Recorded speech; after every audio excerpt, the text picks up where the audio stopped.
Valeo a donc annoncé la suppression de 5000 emplois dans le monde, dont 1600 en France. La nouvelle a causé la surprise à l'usine d'Issoire. Les 711 salariés devraient être fixés sur leur sort après le 8 janvier, date d'une réunion du Comité central européen. Philippe Marmy, Eric Taxil. Ils s'attendaient à une période de chômage technique. La direction leur annonce dans un communiqué un plan d'adaptation des effectifs. En clair, des suppressions d'emplois fondées sur le volontariat. Raison invoquée, la baisse de la production automobile. C'est la surprise chez les salariés de Valeo. Nous considérons, les représentants du personnel, quelle que soit l'étiquette d'ailleurs, que annoncer ça à une semaine des fêtes, au moment où aurait dû avoir lieu le comité de groupe de fin d'année, ce comité de groupe qui a été reporté fin janvier, on peut considérer que ce report n'est pas anodin et que tout a été prémédité à l'avance. Pas de plan social selon la direction, mais la volonté de réduire les effectifs. 1600 emplois concernés en France. Combien sur le site d'Issoire? Mystère pour l'instant, mais les sous-traitants sont touchés. Depuis début novembre, nous n'avons plus aucun intérimaire sur le site.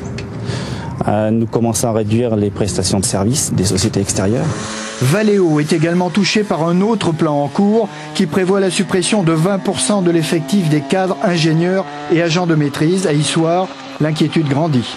On a plus de questions aujourd'hui, j'allais dire, que de réponses. Moi, je pense qu'on a besoin de savoir aussi le plus vite possible, c'est quelles sont les intentions de Valeo à l'égard des personnes qui sont concernées ou qui seront concernées.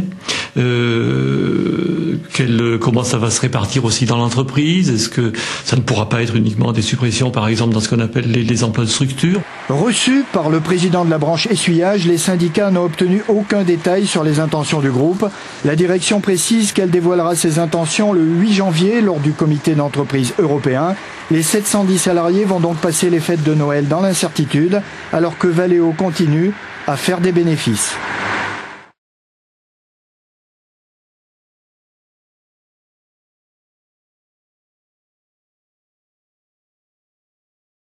Chômage, crise économique, les années se suivent et parfois se ressemblent. Remontons à l'année 1984, par exemple, à Issoire, dans les établissements de l'équipementier automobile du Saulier. Près de 500 licenciements à l'époque qui étaient durement annoncés avant le rachat de la société par Valeo dans la fin des années 80. C'est la rétrospective de ce journal préparé par Jean Herman, Alexis Cretin, Guy Lerminet, Karine Aubry et Odile Martial.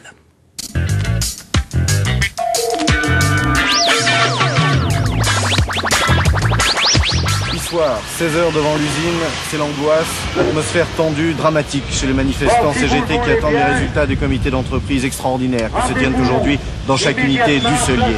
970 suppressions d'emplois prévues dans le dernier plan de restructuration, je vous le rappelle, 480 licenciements au total. Quelques noms circulent en attendant la liste de la nouvelle charrette de licenciés chez Dusselier.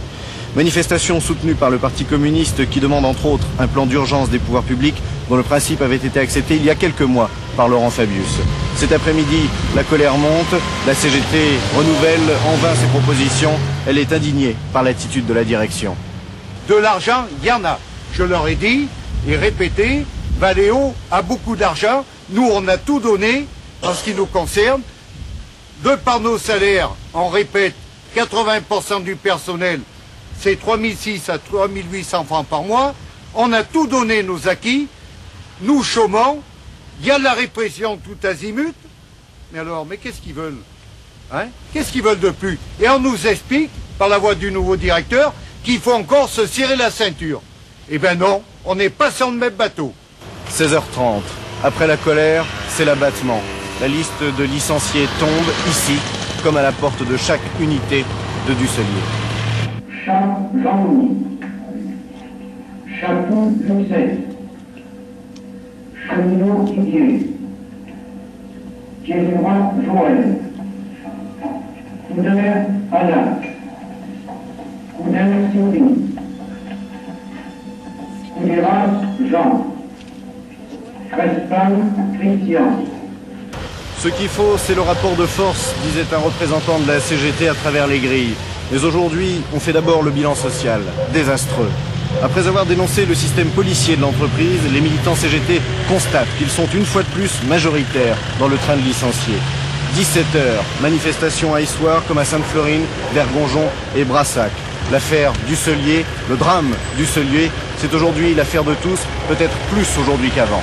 Dusselier dit non au licenciement. Ce soir, la crise a gagné d'autres familles auvergnates. Ce soir, d'autres licenciés. Ce soir, ils supportent seuls le drame. Demain, la vie continuera coûte que coûte, mais avec quoi?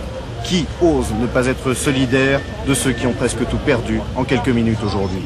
Le comité d'établissement, c'était un dernier espoir.